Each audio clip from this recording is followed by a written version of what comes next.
Hello, I certainly hope everybody had a wonderful weekend, a wonderful week since last time we were together. I was looking forward to finding out some of the things that people are doing, but it looks like nobody's um, on here live other than me, which, since I'm the one talking, it would be embarrassing otherwise. If I wasn't here, that is. Now, last week, we talked a little bit about um, the Renaissance, and before that, we talked about the continent of Africa.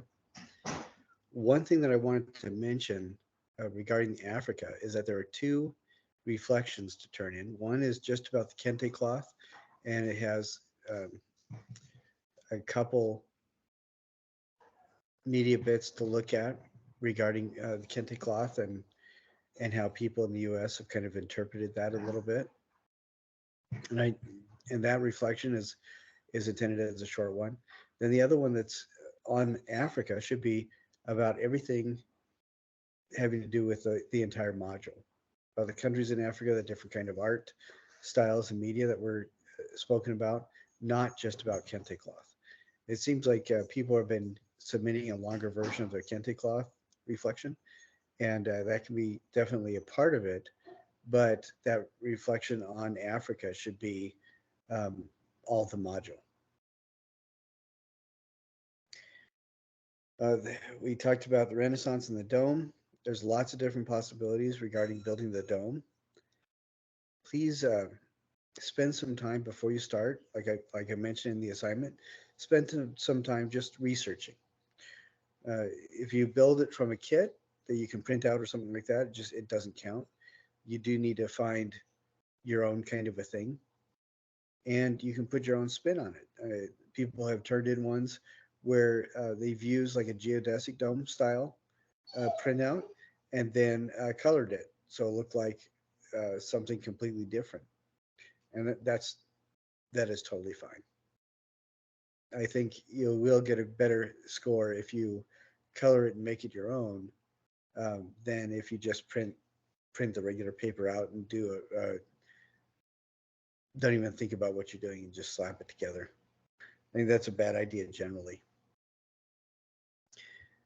Well, this also I wanted to mention briefly, next week is spring break. Nothing will be due on spring break. If you're behind on any of your classes and you're like most of us, where at least a couple of those days you're going to be here and working, I would suggest, oh, hold on a second. I think I'm going to sneeze. Excuse me. I would suggest catching up on some stuff. People are already doing that and turning things in, and I've been trying to stay on top of that. I will spend next week getting caught up on grading as well. Now, this next stop on a world tour, I have a personal connection with. It's the country of Iran or Persia. Persia and Iran are the same country. Iran is to the east of Turkey and to the west of India. So it's right in between. And I don't know if you know who Rumi is. Rumi is a poet who right now is the most popular poet in North America, but he's been dead for about 700 years. He was born in Persia or Iran, and when he was a kid, his family moved to Turkey, and that's where he grew up, and that's where he really started teaching people. He taught, even though he was born Muslim, raised Muslim, and was an active Muslim, he called himself the person who teaches religion behind religion behind religion behind religion. What he had to say as a poet dealt with ethics and the right way to treat people, regardless of your faith. The principal religion in Iran is Islam, and we're going to talk about that just a little bit. And it does inform the art that we're going to be seeing quite a bit.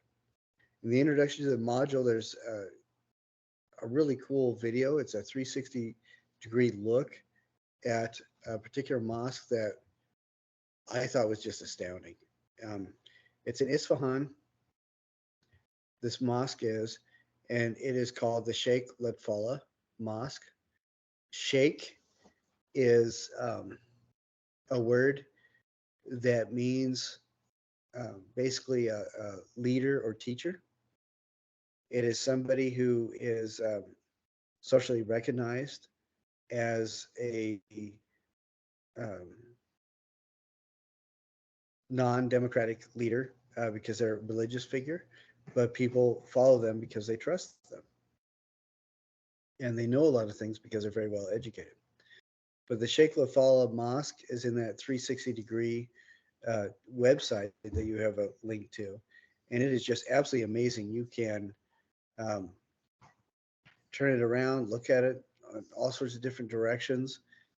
It is really an astounding thing.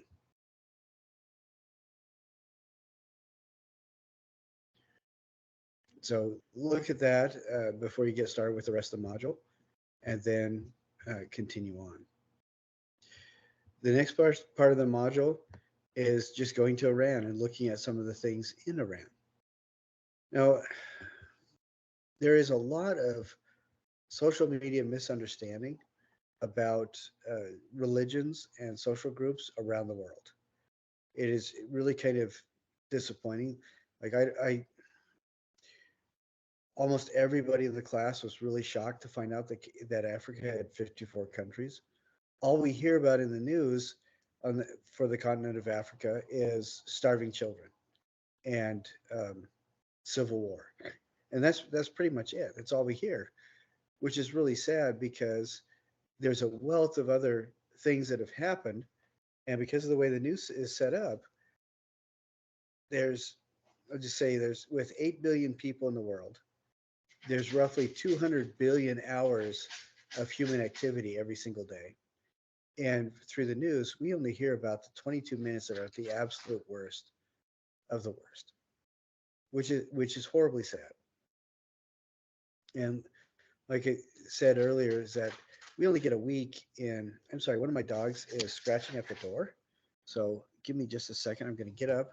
Hopefully the screen won't change an awful lot, but I will let her out because I do not want her pooping on the floor. Like, it's bad when people do it, and it's kind of yucky when dogs do it too. So we're letting her out. There we go. And she is so much happier, mostly because she's not scratching at the door now. Okay.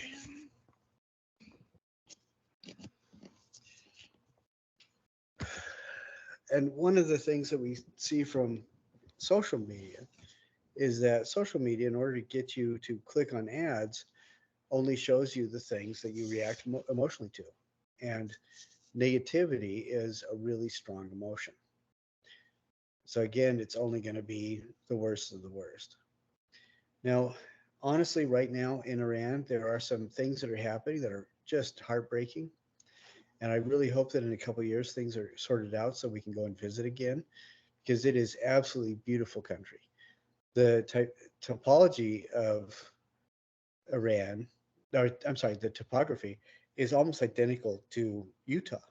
There are, believe it or not, there are ski resorts as well as the desert areas. I have been to several areas, like Tehran is about like Salt Lake City, pretty much, except with the difference that where the main roads go through, a lot of the times you'll have sky bridges. And I ate pizza on a sky bridge that just had, it looked like the Hanging Gardens of Babylon. It was just absolutely beautiful.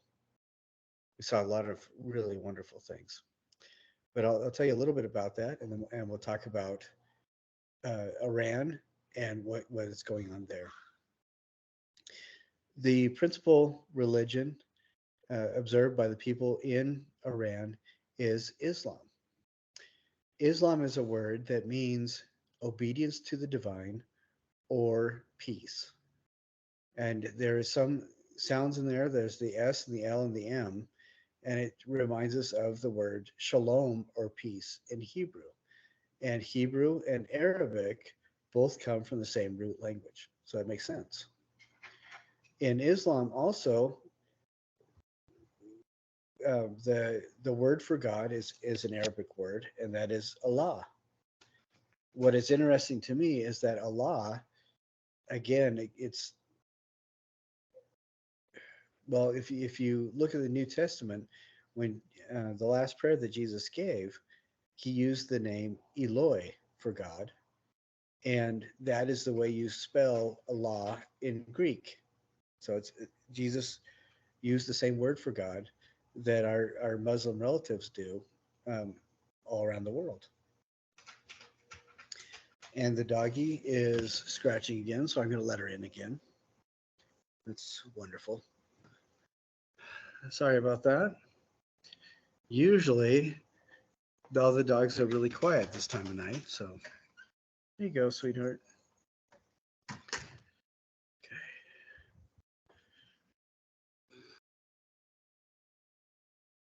Okay, I'm sitting back down again. Now I'll tell you how I went to Iran myself.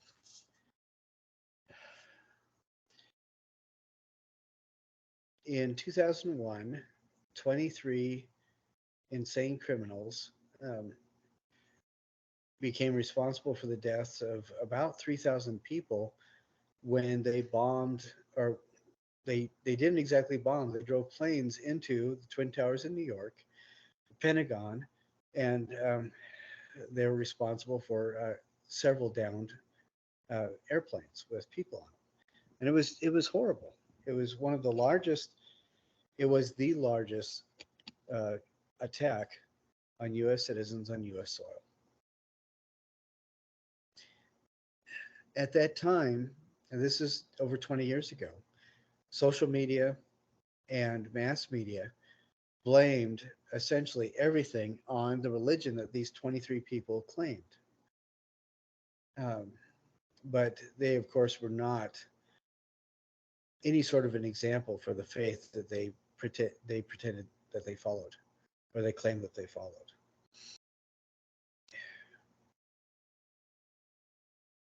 Sad to say, at that time, I listened to the social media, and I decided I hated everything Islam as well, and Muslim. So again, Islam means the path of peace or path of obedience to the divine, and a Muslim is someone who follows the path of peace or who is obedient to the divine will. And terrorism obviously is not uh, peaceful, and it is definitely not the will of any sort of a god. And there are actually several fatwas. A fatwa is a religious ruling based on research by a scholar. And there are several fatwas condemning terrorism because in the Quran itself, Quran is the scripture for Islam, or the principal scripture for Islam. It tells us in the Quran that if you were to hurt anybody, it is as if you hurt everybody. And the people who do that out of anger and hatred will suffer what they have visited on others. They will suffer that over and over and over again for the eternities in hell. So it's a really bad thing to do, at the very least. And um, Islam is one. These are some of the things that I discovered as I was learning about it. Islam is one of the four significant world religions that are based on, that have their foundations in the Old Testament. Uh, Judaism is one. Sabbateanism is another. The Good Samaritan in the parable in the New Testament was a Sabbatean. The third one is Christian, and the fourth one is Islam. In Islam, the Quran was a book that was given by prophetic recitation to the Prophet Muhammad in about 610 to 640 AD. So about 1400 years ago. And there are some things about Islam that are really startling to know if you know what the truth is, as opposed to social media. Now, if I say hijab or hair covering, in, immediately most people think, well, that's the thing that the men in Islam force the women to wear to subjugate the women. I'm sorry for the reflection on my glasses. I'll try to see if I can take care of it. And there are communities in the Muslim world where that is most definitely true. There's the chowda and the burqa, which are both full body coverings that women in some countries are required to wear publicly. The chowda is the version of the burqa that women who work for the government and work for any sort of organization receiving government funding in Iran, they're required to wear. In addition to the hijab, which is the hair covering. Now, I wanted to mention a couple things about that. First, when the Prophet Muhammad was alive, and we're talking 610 to 640 AD is when he received the recitation of the Quran. He never learned to read or write. He just recited the Quran after he had received it through the revelatory process in this faith. At that time, at the 7th century in the Arabian Peninsula, what was really sad is I have 4 daughters, and this just broke my heart. Women were considered a drain on the family's resources. This is 1400 years ago. If you were born a girl, up until the age of 14, your family could decide the strain was too much economically, and they could take you out to the desert and bury you alive in the sand and just leave you to die. And if anybody asked, they would declare it a stillbirth, and it was completely legal. Women were constantly degraded. They had very little rights, if any. They were not recognized as full human beings. The Prophet Muhammad married a woman named Khadija, who this lady was amazing. She was in that kind of environment where women just had no rights. She was a self-made businesswoman. She was a success. She owned several shipping companies, basically what we would call caravans. And the Prophet Muhammad worked on these and was just astounded by her business acumen and her professionalism, and ended up falling in love with her, and they got married. But one of the things that he was concerned about is the horrible treatment of women. And he looked around him and he saw that the Jewish communities, women covered their hair. He saw that in Christian communities, women covered their hair. So the hijab is a word that means chaste or virtuous. He instituted the hijab as a voluntary sign that a woman was Muslim. She'd cover her hair and sometimes her face up to about right here, so that men would be forced to look in her eyes and recognize her as a full human being. So that is the actual birth of the hijab. We look around today and we still see there are Christians who wear the hijab as well. And they are, of course, nuns. There are other groups of Christians that wear the hijab. There are, when in our society, somebody who identifies as a woman, when she gets married, a lot of the time she'll wear what's called a bridal veil. And that is our Western Christian version of the hijab, which is a very traditional item of clothing in those circumstances. And again, it symbolizes virtuousness or virtue. So the hijab was not invented by the Muslims. It was borrowed from the Jews and the Christians that were contemporary to them. Another thing that I think is interesting is Muslims seem weird because they meet for church on Fridays. And there are a few reasons for this. But one that makes it rather convenient is that the very first mosques that were built as religious buildings for everybody in the community to use. The Christians would use it on Sunday, the Jews would use them on Saturday, and then the Muslims would use the mosques on Friday. So one of the reasons why Friday was used as the observable day of prayer was so that everybody could use the religious structure in the town, and it became a real community structure. So those are a couple things that I think are a surprise to a lot of people when we talk about Islam, which is not something that we really see very much of. In Iran, and after 9/11 in 2001, I was learning these things, and I started putting together what I learned and presenting them in sculptures, particularly sculptures responding to the 99 names of God, or the Isna al Husna, which is the most beautiful names of God in Muslim tradition. Well, those over the years, the sculptures, the images went around the internet, and those images wound up on the desks of a couple universities in Qom, Iran. The Islamic School of Art and the University of Religions and Denominations, which is one of the first universities in um, Iran that has a women's studies department that is headed up by a woman.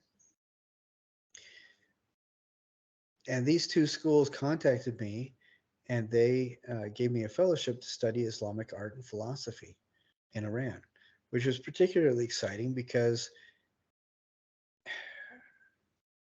in Iranian history or Persian history, a lot of the Muslim thinkers and scholars trace their lineage right back to Persia or Iran. And we already mentioned Rumi, but there were several mathematicians, scientists, social scientists, natural scientists that trace their roots back to Iran as well. And a lot of these guys, you'd probably be surprised, maybe you wouldn't be, but the word for algorithm is named for a Muslim mathematician. Um, gibberish is a word that we use quite a bit. That's also named after a Muslim writer, a different one. And of course, there's stories behind that as well. His name was Al-Jabbar. But a lot of how we view the world today, a lot of how we think of scientific process and rational thinking, a lot of that was supported, if not founded by these amazing medieval Muslim thinkers. And Iran was an incredibly um, liberal and democratic society, modeled kind of after the UK and other European monarchies, where you have a parliament with a kind of an elected head of the parliament, and then you also have the royal family, and the royal family is there to kind of break deadlocks in parliament and to make official treaties with other countries. And that's pretty much the democracy that Iran had until the 1950s. That's when the Shah took over, and that's when, and then 30 years later is when Ayatollah Khomeini um, took over the country from the Shah. And what we're seeing now is, I think, the country trying to reclaim its identity after years of not really knowing who it is from the 50s. But in and among all that, one of the reasons why Persia produced so many scientists and geometers and mathematicians is that in the Quran, it talks about how the creator used number to build the universe, and that everything has relationships, that everything fits together. And so you'll see that there's in Islamic decoration, there's not an awful lot of people, for example, and that is not because it's wrong to show a person, although a lot of Westerners believe that. But in Islam, it is wrong to worship an icon or a painting of somebody, which that's true for Christianity and Judaism as well, to very definitely. Uh, there are even a couple mosques that I know of where there are images of Mary holding the baby Jesus and Joseph there, not to be viewed as subjects of worship or objects of worship, but they are there in the mosque itself. However, since the Prophet Muhammad did not want anybody, even mistaken, even accidentally, viewing his image as a subject or object of worship, he made sure that there were not any images of him that were painted while he was alive. And in uh, Shia Islam, there are images of these religious figures like Jesus and the Prophet Muhammad, but their faces are covered with a cloth, so you can't see their face itself. So we don't see an awful lot, and it's you will not find a an image of a human being uh, on the wall of a mosque that is towards the area where people look when they worship. That is definitely prohibited.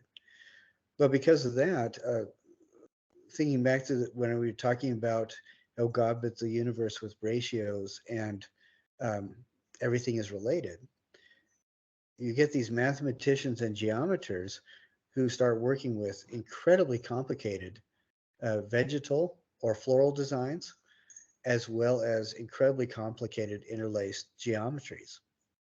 And that is the kind of design style that we usually associate with Islam. And you can see that in the Ayatollah Fala Mosque, as well as several other mosques, just the artwork that was used on the walls and in the domes.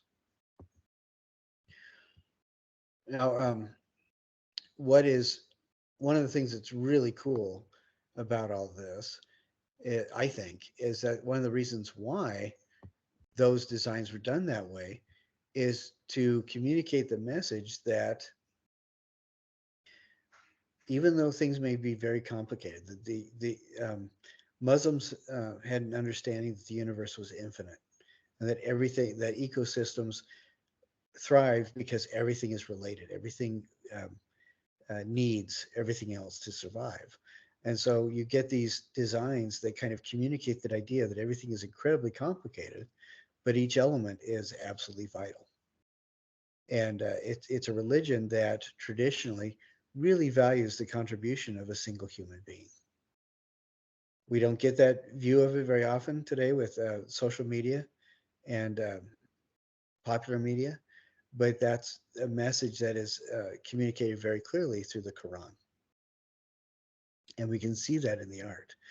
And I think that after learning a little bit about some of these mathematicians and geometers, the assignment for this, the studio assignment, is to use an online tool to make your own tessellation. When a design fits into a specific geometric border and then can be flipped and repeated to make the design much more complicated, that's called a tessellation. Um, Tessellation actually comes from a word for square or shape, and it just means the shape is repeated over and over again. And I think it's kind of a fun project because it's easy to use the online tool that they have to make several of these, and so you take a screenshot of what you developed before tessellating it, and take an image of that, and that's what you turn in. You do that multiple times. I think you do that 5 times. But what I would suggest is doing it several more times and just saving your 5 favorite. But we also talk a little bit about in the decoration of the worship space, we talk about something that is called semiotics. And semiotics means finding meaning in a structure, particularly in architectural structure. I'll give an example of this. We think of a home that has several small bedrooms and a very large living room or great room and a large kitchen. We can presume that the family or whoever the group is that lived in that home really valued the community that is present when preparing food and during the day, parts of the day that you're not sleeping, because those community areas are so much larger than the bedrooms. There's a, let's see, in the module portion labeled the art and architecture of Islamic mosques, it talks a little bit about that. It shows Victorian and modernist house, and it also talks a little bit about a couple different Christian churches. I mentioned the word typology, which is an important word because our ancestors in Europe, a lot of them did not know how to read or write. It wasn't because they were stupid, just because that was not an imperative for the culture. And so you get the stories, the biblical stories that communicated things about ethics and morality showing up in the stained glass windows. And a lot of those, of that kind of style of artwork is called typology, because you're teaching using stories where the viewer sees themselves as a type or a character in that story. Some examples of this might be that,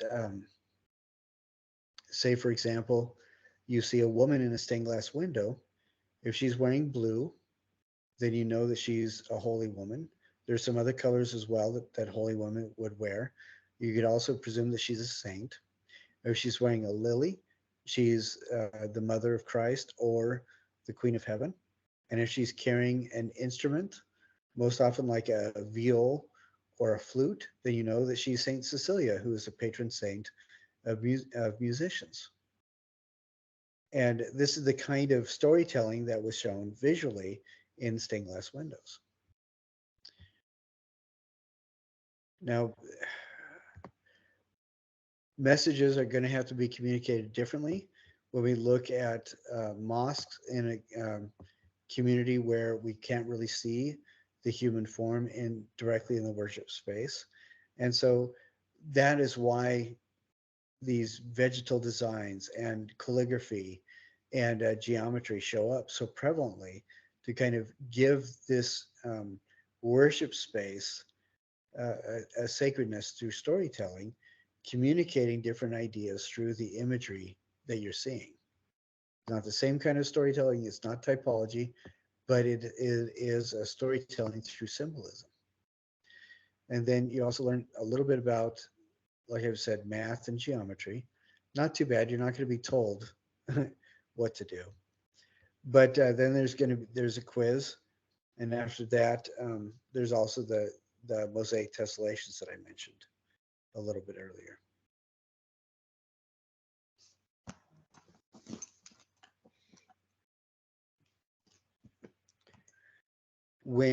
I'm just going to share one other story from my time in Iran. I've also written a book, helped to write a book on Islamic architecture in Kerman City in Iran. If anybody wants to check that book out, it is only published right now in Iran, so good luck getting a copy. But it's out there anyway. I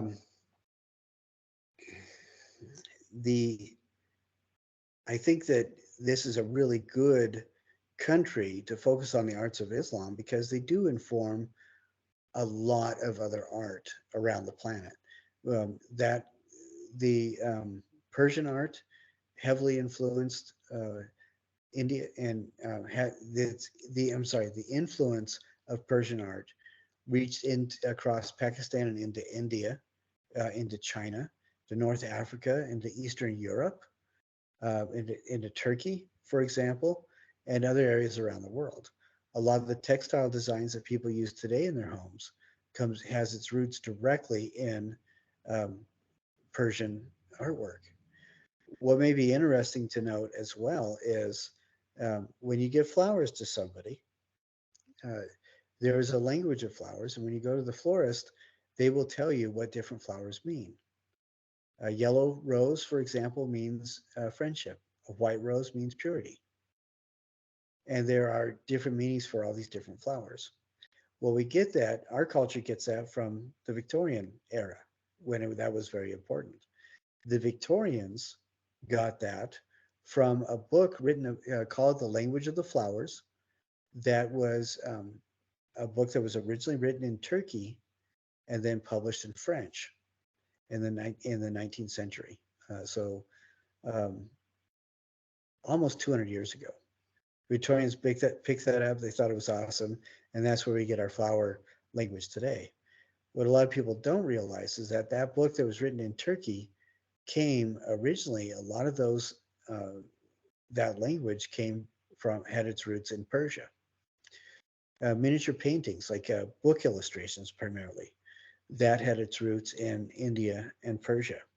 So if you are fans of Dr. Seuss or Berenstain Bears or anything like that growing up, those illustrated books, that was the idea um, generated by artists, our ancestors 1,000 years ago in India and Persia. So a lot of stuff like that.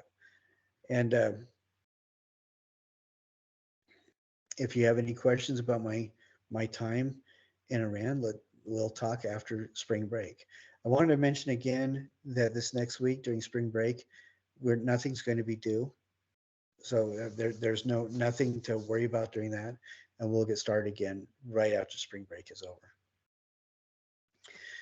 Now, the last thing I wanted to talk about is the artist's research. That is something I know a lot of people get a little bit tense when they hear that they're required to do an annotated bibliography, and I wanted to talk about that briefly. Bibliography is different than biography. A biography, graphy comes from a word that means written or laid out, and bio, of course, means life. So a biography is going to be, uh, with our artist research, would mean writing the life story of an artist, and nobody wants that. Nobody wants to do that. We're not asking you to do that. Please do not submit a life sketch of any of the artists that you like. What we are doing is a bibliography. Graphy is laid out or writing, and biblio means books. So bibliography is a list of books, essentially. And the word annotated means, just like notes, that's where annotated is based on. An annotated bibliography is a list of books where you've written down notes about each of the books you've listed. And what you're going to be doing is referring to Module 3. That's where you picked your artist that you were going to do research. So you have that name in front of you. In Module 6, you made a list of 10 resources that you could use to learn more about the artist and the work. In this module, what you're going to do is pick 3 of the best of those 10 resources.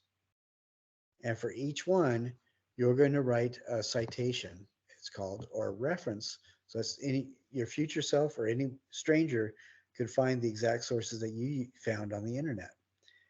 And you're going to use MLA format to write that out. And MLA format is standard for university writing. Basically, you put down the authors first, the title of the document, and then where you found it, and how to access it specifically. And since everybody's using the internet, after the period for your MLA formatted citation is what it's called. After the period, you're going to write the phrase accessed on and the date that you accessed it. And there's 2 reasons for that. One is for precision. So, in case the reference disappears at some future time, like we've had for a couple references in this class already, somebody knows that you actually did find it, and because you accessed it on that date. But also, there's a couple websites out there. One of them is called the Wayback Machine, believe it or not, where you can type in the address of the reference plus the date that you accessed it on, and it will show you exactly what that website looked like on that date. And so your future self or an absolute stranger can find the exact material that you referenced in your bibliography or list of books. Now, after you list all three of these three sources that you really like, for each one, you're going to write 2 paragraphs, and the paragraph is going to be 3 to 5 sentences long. The first paragraph for each of these citations, you're going to sum up what you learned in that citation. For example, if your first citation was a YouTube video that that follows the artist as they go through a day in their studio, then your summation is going to be 3 sentences about, hey, this was a short video. It was filmed by so-and-so who followed my artist, so-and-so, through a day in their workshop. That showed them coordinating with different people that they had hired to work on stuff. It showed them demonstrating how to do things to the other people that were hired. And it also showed this artist as they built some of the sculptures that they're known for. So that's the first paragraph, a summation of the source that you used. The second paragraph will be what you got out of it and your reflection on it, personal reflection on it. And for something like that, it may be, I really appreciated this video because I look at these artists sometimes that are so incredible, and I just assume they know exactly what they're doing all the time. And I also think they all do all their own work, but it kind of surprised me that this artist's studio was filled with what looked like 10 or 12 people that they had hired to build work for them under their direction. So the art then must be in the design of what's going on rather than the actual production of it. And I was kind of amazed to see that this artist is so productive because they do have people that they've hired to follow their directions. So that kind of a thing. And I do give an example of just an example of one citation like that. So again, you have the MLA format citation, and I have 3 videos that show you how to do that. You have the phrase accessed on, and I show you an example of when to use that. Then you have 2 paragraphs, the first being a summation of what you saw in that particular reference, and the second paragraph is what you think about it. And again, you're going to do that same setup, the citation, the accessed on phrase, the summation paragraph, and the personal reflection paragraph. You're going to do that for each of those 3 references that you pick out of the 10 out of the list of 10 that you did earlier.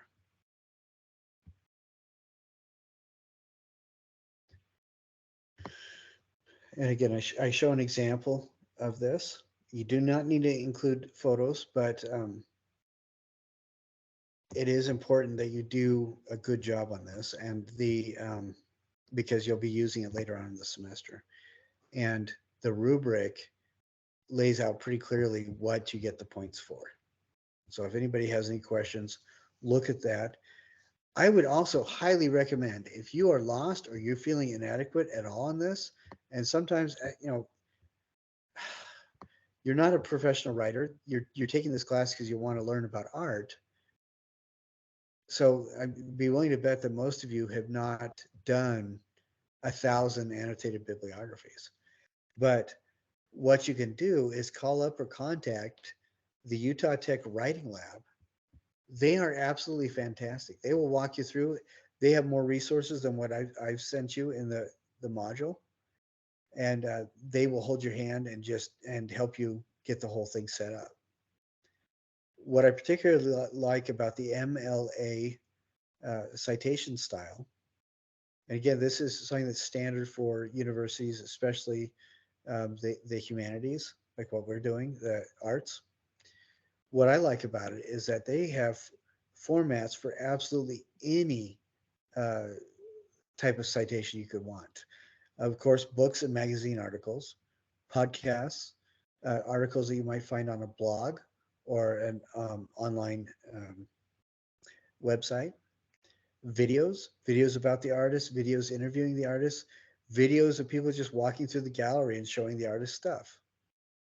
What is exciting to me, and I will give you extra credit for this, is that the MLA um, standard for citation is comprehensive enough that if you are doing research on your artist and you get abducted by an alien vessel and have to get an interview with the alien queen in space, MLA will show you how to make that, how to record that as a proper citation.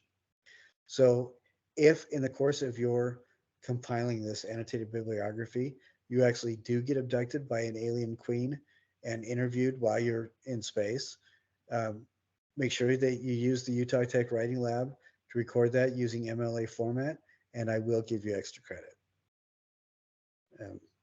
if you make it back. But if you have any questions about this, please go through everything. Again, look at the rubric, look at the videos. There's 3 videos that, or 3 or 4 videos that show how to do this, and I also give an example. And it should not take more than a few hours, a couple, 2 to 3 hours, I think, because the citation is fairly easy to do if you follow the directions for the MLA format, and then you just have to write 2 paragraphs for each of the 3 citations. And again, you only have to do 3 citations. All right, I hope that we've gone over everything that you had questions about during this module. And again, I hope everybody has an absolutely wonderful spring break. Most of us have to work, and I get that, I understand that, but hopefully it'll be nice to take a little bit of a break from your slow motion multitasking that you exercise going to school, while you're working, while you're taking care of your family, while you're doing everything you need to do. So again, nothing will be due next week. We are not going to have a meeting. It may show up in your schedule of things for a Teams meeting, but I will write an email reminding everybody that we are not having a Teams meeting next week. All right. Again, if you have any questions, email me. And if I get several of the same question, then I will make sure and include that in our next Teams meeting. Well, thank you so much for spending some time with me this evening. And I hope you guys have an absolutely wonderful weekend and an absolutely wonderful week. Thank you.